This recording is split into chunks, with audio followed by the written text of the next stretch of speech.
NEK-TV Rocks. My guest today is Patrick Hurley. Patrick, I know you from MWA, Memphremagog Watershed Association, but we're talking about something called Tipsy Talks. Yep. What's that? So a Tipsy Talk is a little bit of a hybrid model for a storytelling series. Uh-huh. So we take inspiration from people who have done this before and done it well. So groups that produce things like the Moth Story Hour. I love that show. Yep. Or another example that we like to draw inspiration from is there's a show called Drunk History where people get a little tuned up and recount historical tales.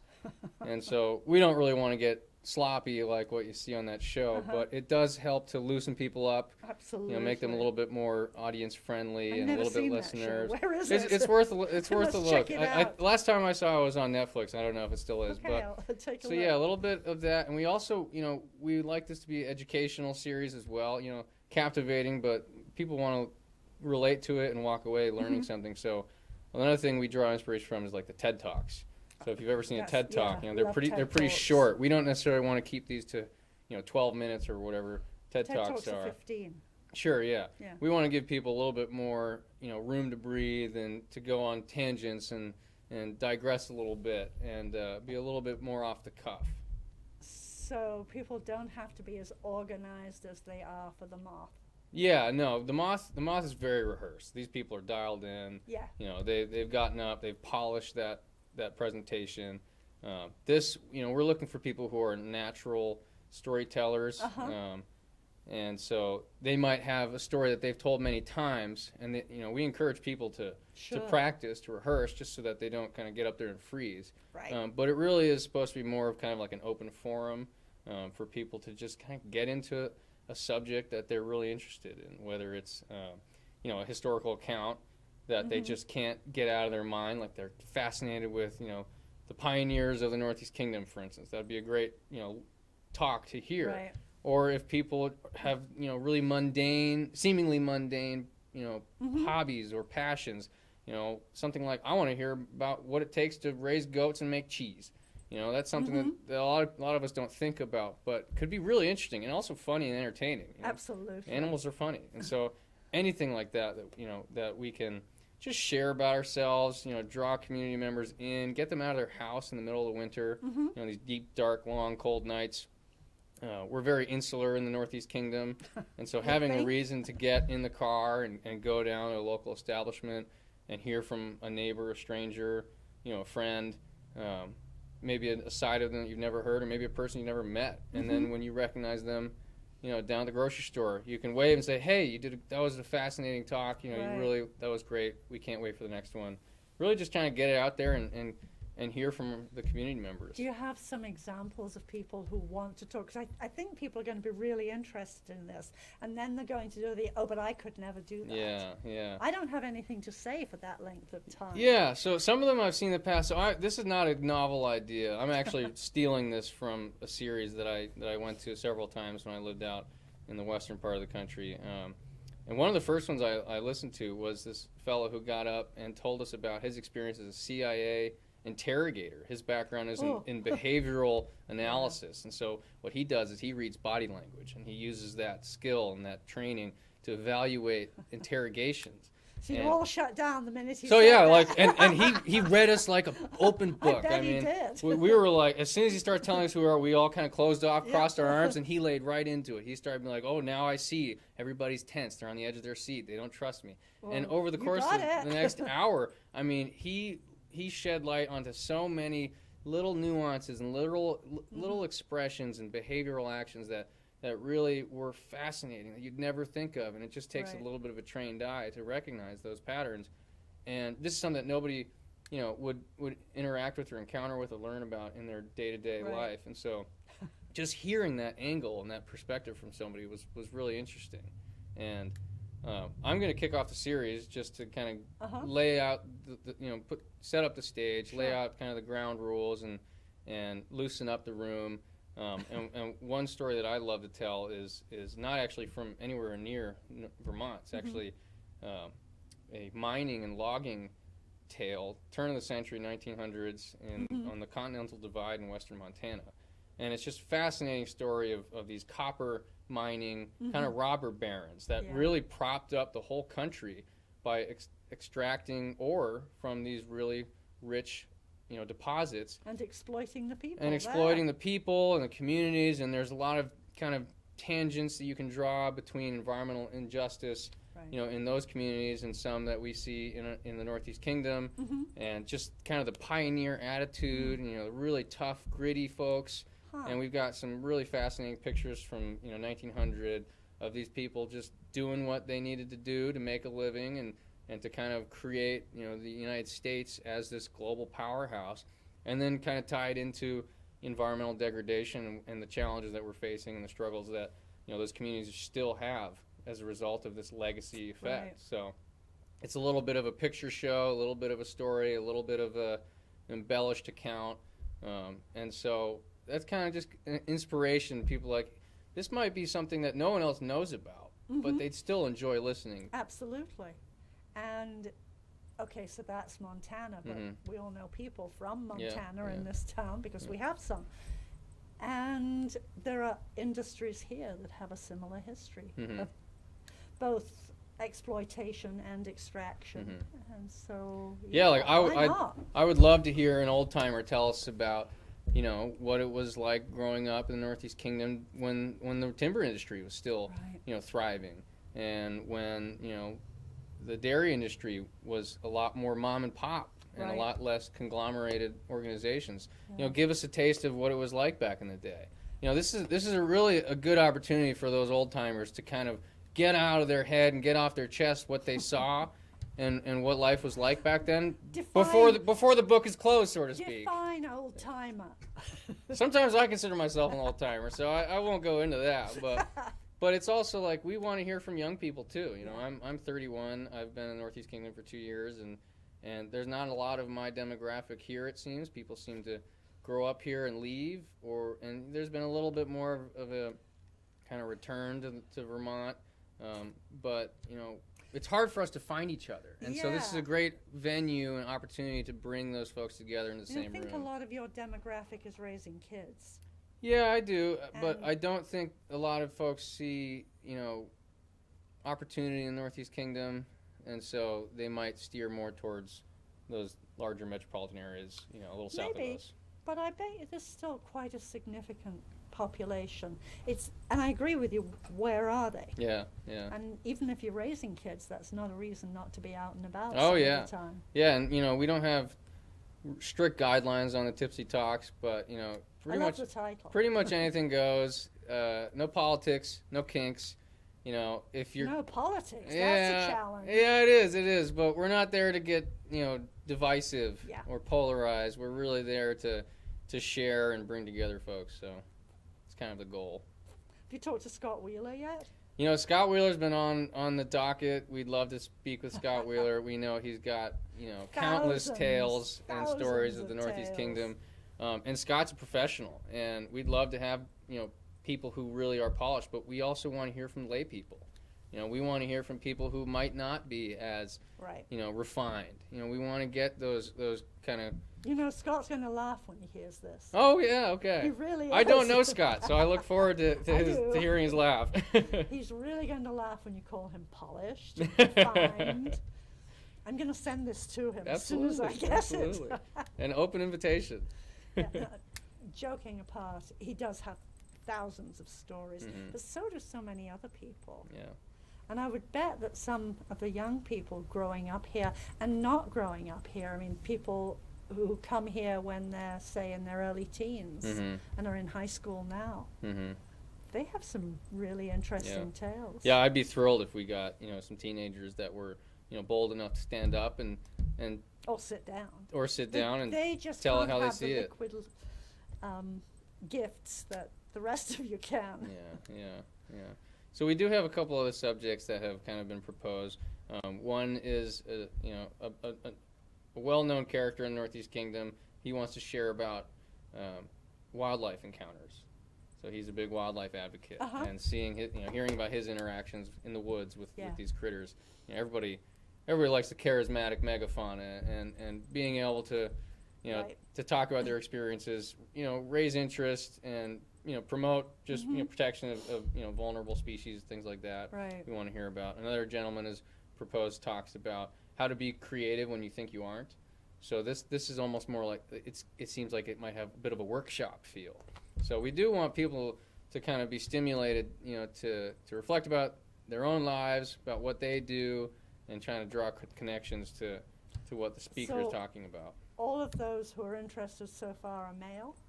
No, but we Oh. are skewed heavily towards the older male demographic. We've reserved some slots for some women, and we've got 2 that are supposed to call me tonight to get signed up.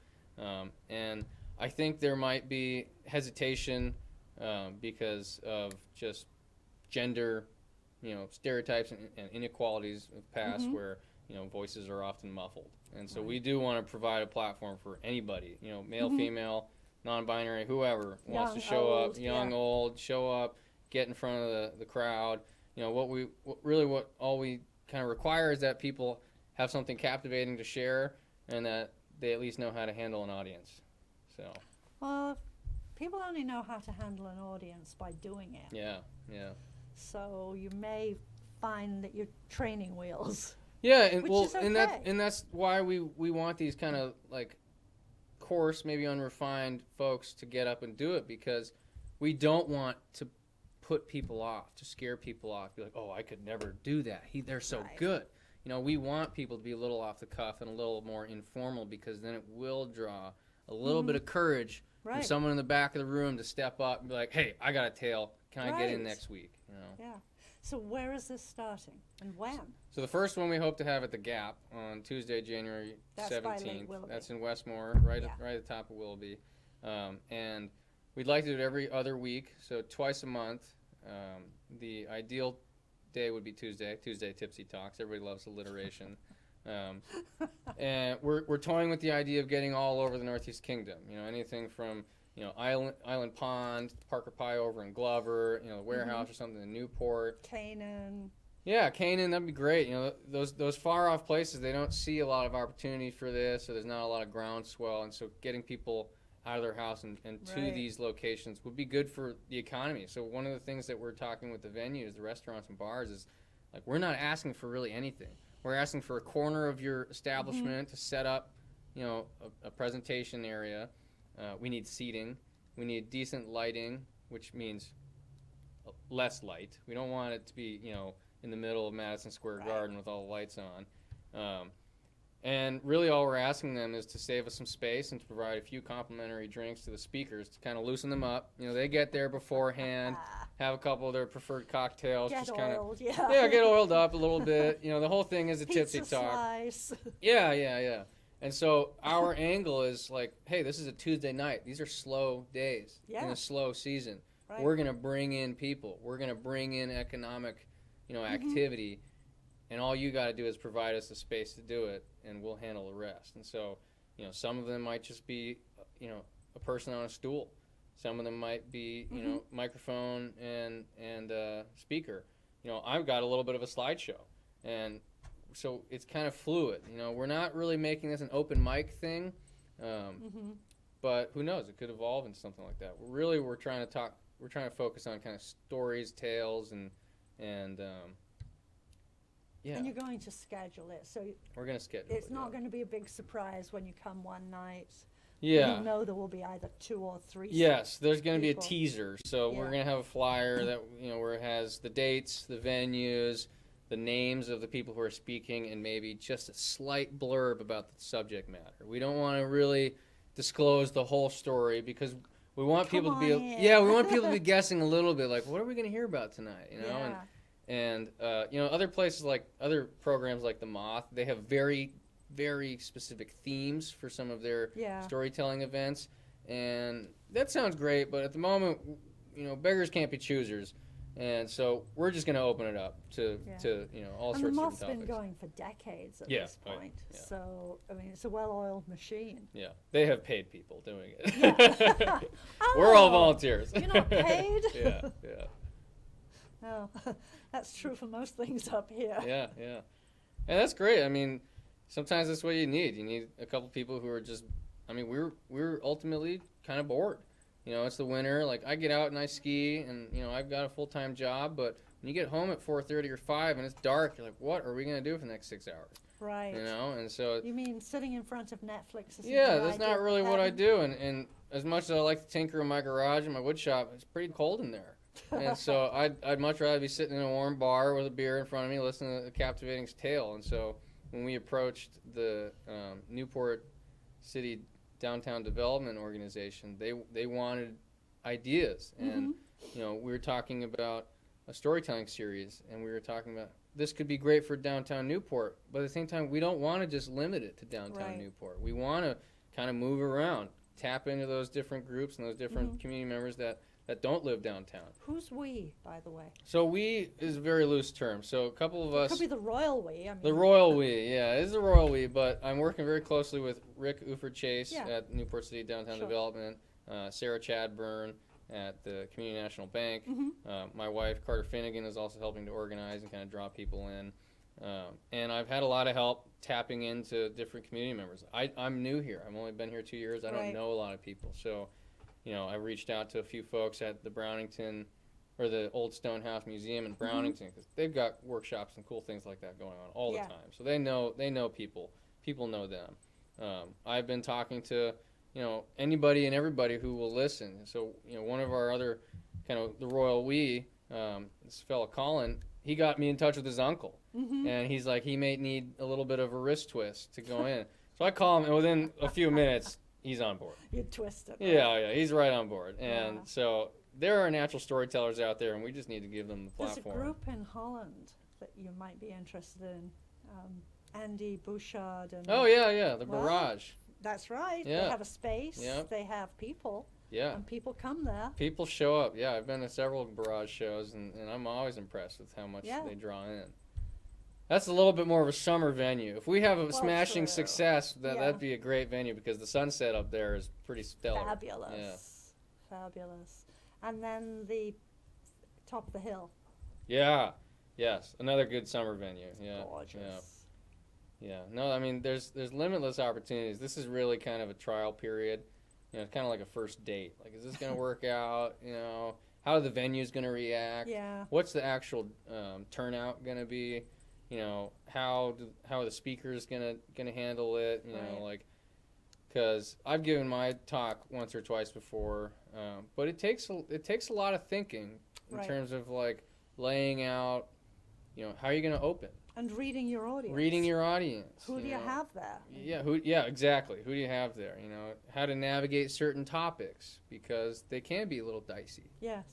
And so, as much as we're trying to avoid politics, there's a lot of human interest pieces that are inherently politically charged. Right. We don't want to push that out of the equation, but, you know, it's important for people to be able to navigate that well. Right. You don't want to get booed off stage. No.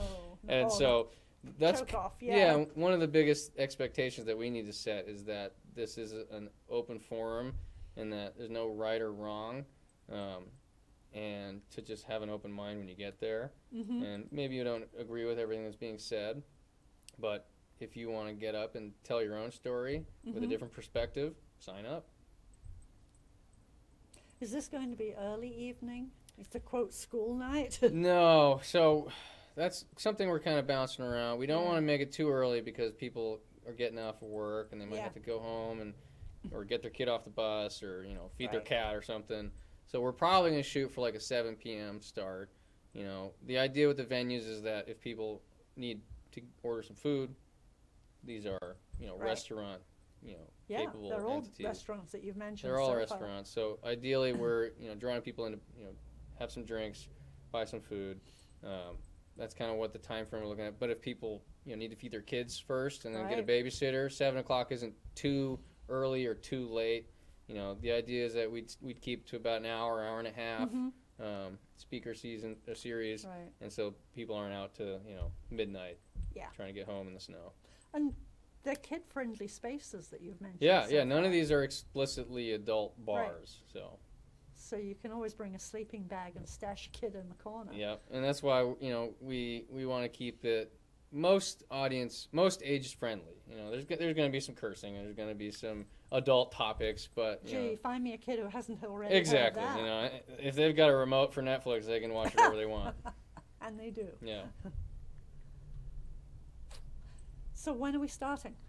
Note the we. When are we starting here? So Because this sounds great. We're going to start in January. The idea would that we go every other Tuesday. Sometimes we might have to do a Wednesday, depending on venues and conflicts. Some places are closed. Some places are closed, yeah. And then we go straight through February, March, and if April mud season is, if people are really loving it, and we got speakers, and You've got to have something in mud season. Yeah, in mud season. But you know what? A lot of people are sugaring Yes. and getting ready for the season, the summer season, and so we don't really know what to expect. We just want to, I think at the moment we've got enough interested parties to get up and talk that we could probably make it through April. But again, if it goes horribly wrong, people might run away. And if it goes smashingly well, people might want to go into June.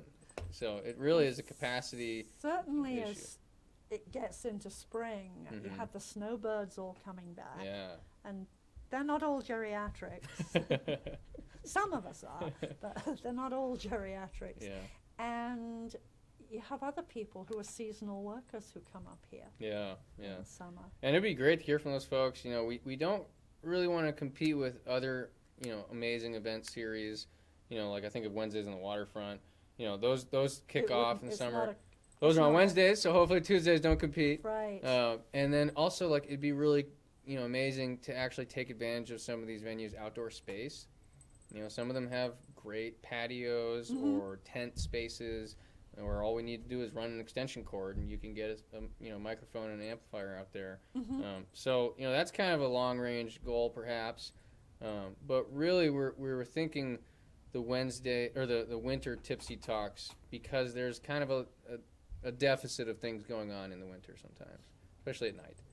Saturdays there's things going on like winter swims. Right. You can go up to Jay or wherever. It's a lot of snowmobilers, but hopefully people aren't snowmobiling at night. So. Well, some of us ski at night. Yeah. Yeah. What about you? Are you interested in giving a talk? I don't know. I mean, I love the moth, and I think storytelling is one of the most wonderful ways of communicating. I would certainly have to think about it. I mean, clearly I have a couple of topics in mind, but you have to be strategic too, and it's very hard to avoid the political. But there certainly are. I'm intrigued, obviously. Yeah. Some of the best ones I've heard have been like stories of love and loss.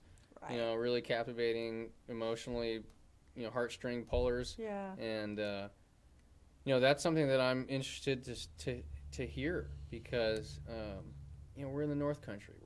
We're tough. We're gritty. Yeah, we're not supposed to have feelings. We're not supposed to have feelings, and yet we can have them, but don't you dare show them. Don't you dare show them. Yeah, and I interact with a lot of landowners around here through my work, and oftentimes people, they might be standoffish at first because like, what are you doing on my land? What's your angle here? Yeah. But then once they that initial threat subsides, they have a lot to say. Right. People, they might not interact with their neighbors a lot. They might not have family that live closely. They might be on their own. And so once they actually find someone who will listen, they have a lot to share. Right. And so, and a lot of times I hear kind of sad stories, like a farm that is going bankrupt because the market fell out from under them. Awful. Yeah, or an old matriarch who doesn't have any kids or their husband passed away and now they're struggling to keep up. And so kind of hearing those real stories, right? I think would shed a lot of light on some issues that we have that aren't unique to the Northeast Kingdom, but some of us might not be exposed to them. And those who are habitually couch surfing because they cannot find anywhere to live. Yeah. And that's an important story. Yeah. And it's real for certainly for younger people. Yeah. I mean, it's fine camping out in other people's houses for a while, but that gets to be really exhausting. Yeah. For Yeah, everybody. and at that, that's a good point. Like, even some of these stories could really be kind of outreach efforts. You Right. know, like you could tell a story, and then that could lead into, and there are resources available for those people. You know, we don't necessarily want to turn this into a marketing No. pitch, but it could very well be kind of a public service announcement It sort could. of thing. I mean, there are resources and there are not. I mean, there are Mhm. teachers, for example, who have started working here, not been able to find anywhere to live Yeah. that Yeah. was even beginning to be affordable, Yeah. and they've had to quit Yeah. and go to another town. Yeah. And I mean, that's tragic. I have that same issue right now. Like, we're hiring for the watershed group, and we're constantly wondering, like, where is this person going to be able to move to? There's not a ton of rental opportunities. Right, and as with most nonprofits, the pay rate is pathetic, or it's certainly limited, and it doesn't usually include benefits. Yeah. Well, you Yeah. know, that's not realistic. Yeah. It's really hard to take a job if that's what's going to happen. Yeah, and a lot of times, in Vermont at least, people really want to be here, and so Yes. they're willing to take that maybe marginal pay or the lack Right. of benefits. And we're, Northeast Kingdom folks, like, we all have multiple jobs. It doesn't seem to be a unique thing. Yeah, we And- moved here 14 years ago, and I worked in healthcare, Hmm. so it wasn't hard for me to get a job, but the pay was pathetic. Yeah. It was Yeah. way less than anywhere else, and certainly based on 40 years of experience at Yeah, that point. yeah. It was joking. Hmm. But we'd chosen to live here for a variety of other wonderful reasons. And you had to figure it out. Yeah, So, I mean, that's a story right there. Like, how did you figure it out? Because Yeah. people around here will relate to that. And so it might take some thinking and some Right. reflection and a little bit of strategizing. Like, okay, how do I turn this into a tale? How do I turn this into something that can be Mhm. delivered instead of just stewed over? It's Yeah, also like, except when the answer is you eventually get old enough to retire. yeah, So yeah. that's not the solution everybody wants to Exactly. hear. No, but it does. It's an opportunity for, like, the speaker to even reflect. Yeah. Like, there's times when I've been in the room during a talk like this, and you can tell that the person who's giving the talk kind of just had an aha moment or like an Yes. epiphany, and they had to, like, get back on target, get back Yeah, on what topic. just happened Yeah, there? because Yeah. they just said something that came out of their mouth that they hadn't actually processed yet. Right. So it is. Well, It's- that's how most of us speak. yeah, it's very real time. Yeah. It's pretty interesting. Yeah, that's actually one of the really fun things about doing something that's live. Yeah, yeah, and a little unrefined, Yeah, because you're not just regurgitating a script.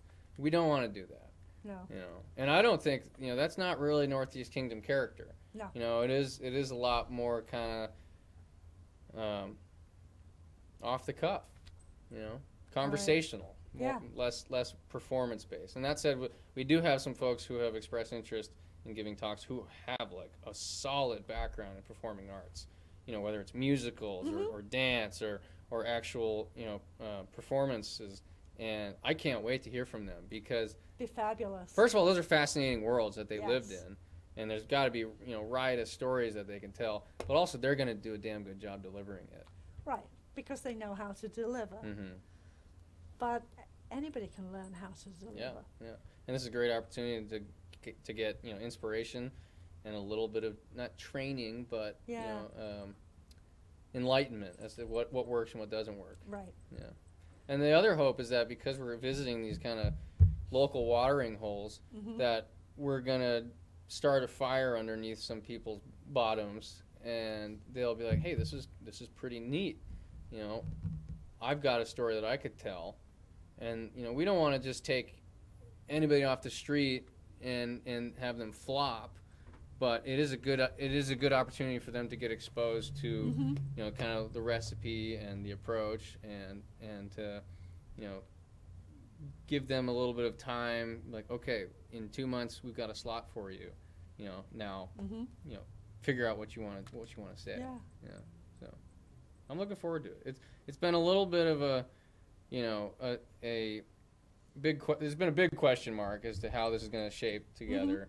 I'm sure a lot of folks can relate when people kind of jump to the gun to express interest, and then you're like, okay, like show me the money kind of thing, like let's get on the phone, let's talk, let's chat, no, and then all of a sudden it's radio silence, just like that. A little bit of that is navigating, through the weeds of like what's going to pan out and what's kind of a dead end.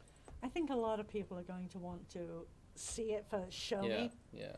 And then I'll think, again, is this something that's for me? I really like the idea. I like listening to the moth, but I don't know that I could do that. Yeah. One question that I keep getting asked is, are we going to videotape it or record it? And my gut reaction is no.